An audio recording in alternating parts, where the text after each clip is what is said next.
जैसे उसकी बहन हमको क्या मालूम था ये चाकू लेके आ रही है, अब वो मैक्सी पहने दुपट्टे के अंदर छुपाए हुए है, कैसे वार हो गया। और उसकी इतनी भी हिम्मत बढ़ गई जो मालूम है वो चाकू देगी, इतना बड़ा वार कर देगी। क्या हैप्पी होली बोलना इतना बड़ा गुनाह है कि उसके लिए किसी की जान ली जा सकती है? त्योहार का दिन था, देश रंगों में डूबा हुआ था। तभी लखनऊ के दुबग्गा इलाके में एक घर का चिराग खून के लाल रंग से बुझा दिया गया। वजह सिर्फ इतनी थी कि एक दलित युवक सूरज गौतम ने अपने पड़ोसी स्वर्ण समाज के एक व्यक्ति को हैप्पी होली बोल दिया था। हैप्पी होली बोलने की वजह से उसे सुला दिया गया मौत की नींद। ऐसे होगा हैप्पी होली बोलने से, अगर उसका हाथ पैर कुछ भी टूट जाता हम लोग को तसल्ली हो जाती कि चलो हम सही कर लेंगे, अपने बच्चे को बचा लेंगे। लेकिन उसने तो बिल्कुल मर्डर ही कर दिया, काम उसका खत्म कर दिया। मेरा बेटा चला गया, मेरा बेटा नहीं मिलेगा। आज जो हम घटना आपको बताने जा रहे हैं, ये सिस्टम, समाज और इंसानियत तीनों से सवाल पूछता है। इस बेबस पिता का दर्द सुनिए, जो दर्द सुनकर आपका कलेजा कांप जाएगा।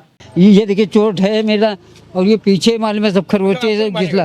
हाँ, या हम ही को धक्का बचाने के धक्के में, और पहले तो हम ही को धक्का दिए था, उसके बाद भी बचाएंगे औलाद को अपनी, तब भी वो हम कितना बचा पाएंगे। तो इनको मारने की प्लानिंग थी, तो वो मालूम है ये वोट पड़े। हमारे यहाँ शिवा बेटा है, लेटा हुआ था, तो हम वहाँ दरवाजे बैठे हुए थे, तो हमने मालूम है इनको रोकने लगे, तो हमको धक्का दिया। अब सूरज बेटा हमारा सो रहा था अंदर, अब वो बाहर निकला, तो जब कौन देखेगा बाप को धक्का दे दिया, तो मालूम है वो हाथापाई होने लगी उसमें। अब वो मालूम हम उसको छोटे वाले को सूरज ने बंद कर दिया।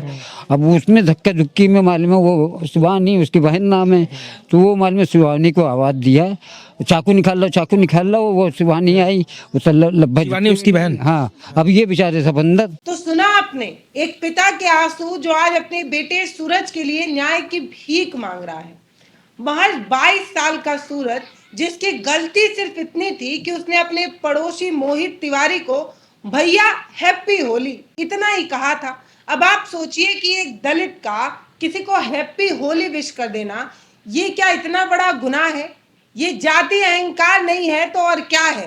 पूरा परिवार चाकू के साथ सूरज पर टूट पड़ता है। सीसीटीवी फुटेज इस बात की गवाही दे रहा है, खौफनाक तस्वीरें गवाह हैं कैसे मोहित की बहन और मां खुद मिलकर सूरज पर तब तक वार करती हैं जब तक उनकी सांसें रुक नहीं जाती। सवाल ये है कि जाति का अहंकार इंसान की जान से बड़ा हो सकता है क्या? क्या कोई जाति इतनी बड़ी हो सकती है कि वो किसी पर जान का हमला कर दे, किसी की जान ले ले? ये गलत है, पूरी तरीके से गलत है। और हमारे कानून पर ये सवाल है कि आखिर कानून का भय और डर क्यों नहीं है? तो मतलब कई बार वार कर रही है, चाकू से 5-6 बार वार किया, और जो है मार के चाकू, और उसके बाद में उसमें जो है घुमा दिया कि सारी आते जाए। मेरा बेटा यहाँ पे तड़प तड़प के गया। बताओ, यहाँ से मार के, यहाँ से दिख रहा होगा सीसीटीवी कैमरा से, यहाँ से मार के गए, और उसके बाद तुरंत इस वाले गेट से घुस गए। एक लड़के पे इतने लोग हावी हो गए। अरे एक लड़के पे जो है 3 लोग हावी हो गए, तीनों लोगों ने डाला। बताओ कितनी गलत बात है ये। अब बात करेंगे उस बुलडोजर न्याय की, जिसका ढिंढोरा आए दिन पीटा जाता है। बुलडोजर जस्टिस कहा जाता है। पीड़ित परिवार और पूरा मोहल्ला चीख चीख कर ये कह रहा है कि जब दिल्ली के टड़ुड़ के हत्यारे के लिए वहां पर इस तरीके के बुलडोजर को चलाया गया, तो आरोपी मोहित तिवारी का घर क्यों नहीं गिराया गया? लोग मांग कर रहे हैं कि जिस घर पर बाबा साहब अंबेडकर और भगवान बुद्ध की मूर्ति लगाई जाए, लेकिन प्रशासन कुछ भी नहीं कर रहा। प्रशासन सिर्फ उस घर को सुरक्षा दे रहा है। मोहर की बात छोड़ो, हमको जो है ये बिल्डिंग गिरनी चाहिए।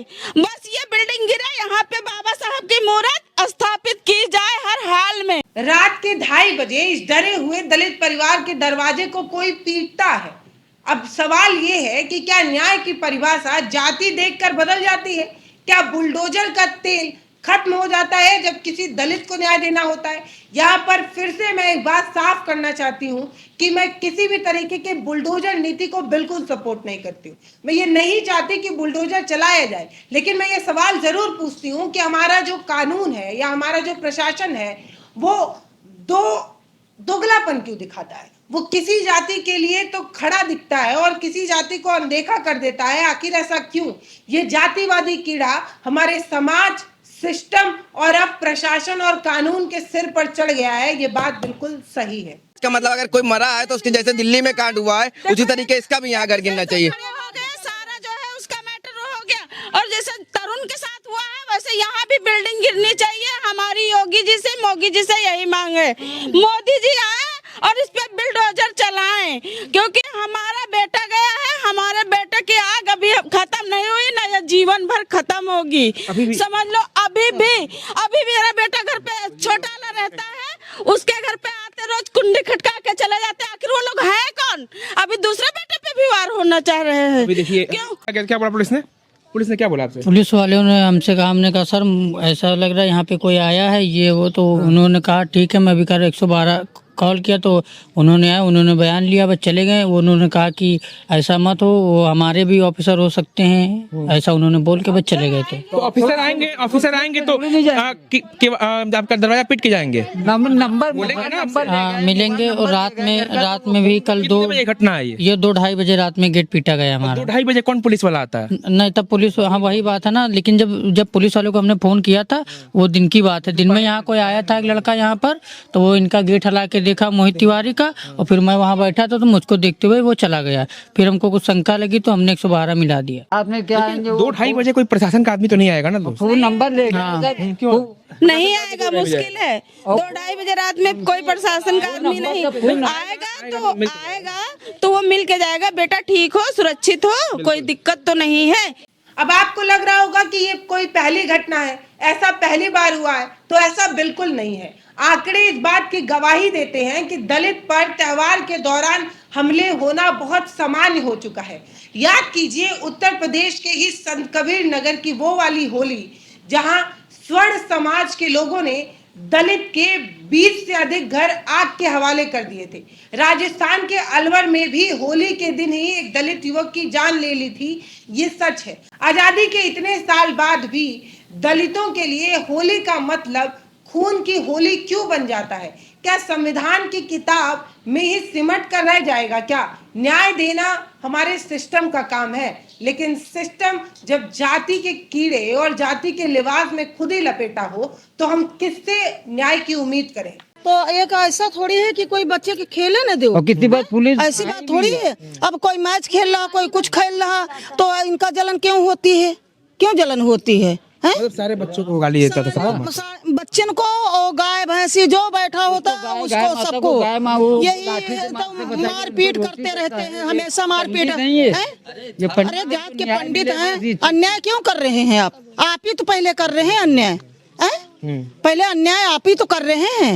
सूरज गौतम की मौत सिर्फ एक हत्या नहीं है, बल्कि हमारे समाज के माथे पर एक ऐसा कलंक है जिसे कोई भी रंग कभी उतारा ही नहीं जा सकता और इस दाग को कोई धो ही नहीं सकता।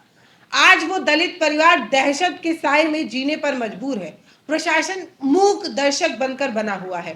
परिवार साफ साफ कह रहा है हमें करोड़ों का मुआवजा नहीं चाहिए, हमें सिर्फ और सिर्फ इंसाफ चाहिए। इंसाफ तो सबका हक है, लेकिन किसी के लिए ये इंसाफ मिल पाना कितना कठिन हो सकता है ये डिपेंड करता है कि आप कौन सी जाति से आते हैं। अगर आप फलनवा जाति से आते हैं तो आपके लिए प्रशासन भी है, कानून भी है, सिस्टम भी है, लेकिन अगर आप किसी पिछड़े समाज से आते हैं तो किसी का कोई लेना देना नहीं होता है। आज इस मामले में बुलडोजर नहीं चला तो सोचिए परिवार को न्याय कैसे मिलेगा। अब ये बात मैं नहीं कह रही, ये परिवार कह रहा है कि आप दिल्ली वाले मामले में बुलडोजर चलाते हैं, वो भी सेम ही मैटर है, तो आप हमारे मामले में बुलडोजर क्यों नहीं चला रहे हैं, बताइए। पैसा नहीं चाहिए, पैसा नहीं चाहिए, पैसा तो दे भी नहीं पाएंगे। जितना हमारा लड़का था उतना पैसा तो वो दे नहीं पाएंगे। हैं 2 करोड़ रुपया किसका? हमको नहीं चाहिए। हमको ये बिल्डिंग गिर के बस यहाँ पे जो है मूर्त स्थापित हो जाए, यहाँ हमारे समाज की मूर्ति लगनी चाहिए हर हाल में। ये बिल्डिंग गिरनी चाहिए, क्योंकि इस बिल्डिंग से जो है हर परिवार को, हर बच्चे को दहशत है, हर बच्चे को दहशत है। इस बिल्डिंग से जो है हर बच्चे को दहशत है, क्योंकि ये बिल्डिंग रहेगी तो दहशत बनी रहेगी। हमारे देश में कानून सबके लिए बराबर है, ये सिर्फ कहने की बात है। अब आपको तय करना होगा कि आप एक सभ्य समाज का हिस्सा हैं या नहीं। क्या उस समाज में इंसानियत है या नहीं, या ये भी जाति की बेड़ियां बनकर घुट घुट कर दम तोड़ चुका है। इंसानियत, मानवता समाज की सबसे जरूरी चीज है। ये वो गहना है जिससे हमारा समाज मजबूत होता है, सुंदर दिखता है। लेकिन अफसोस कि हमने इसी गहने को सबसे पहले ही उतार फेंका है। अब ये वीडियो आपके हवाले करके जा रही हूं। अगर आपको ये वीडियो ठीक लग रहा है और आपको ऐसा लग रहा है कि इस आवाज को अपने प्रशासन, अपने हुक्मरानों तक पहुंचाना चाहिए तो पहुंचा दीजिएगा, और अगर नहीं लगता है तो मत पहुंचाइएगा, क्योंकि फर्क तो किसी को नहीं पड़ रहा है तो आपको क्यों पड़ेगा। कल किसी और आग में किसी और बेगुनाह का घर ना फूक जाए, उसका चिराग ना बुझ जाए। अगर ये चिंता मेरी तरह आपकी भी है तो प्रशासन को जगाने के लिए, उनके कानों तक पहुंचाने के लिए इस वीडियो को शेयर करना चाहिए।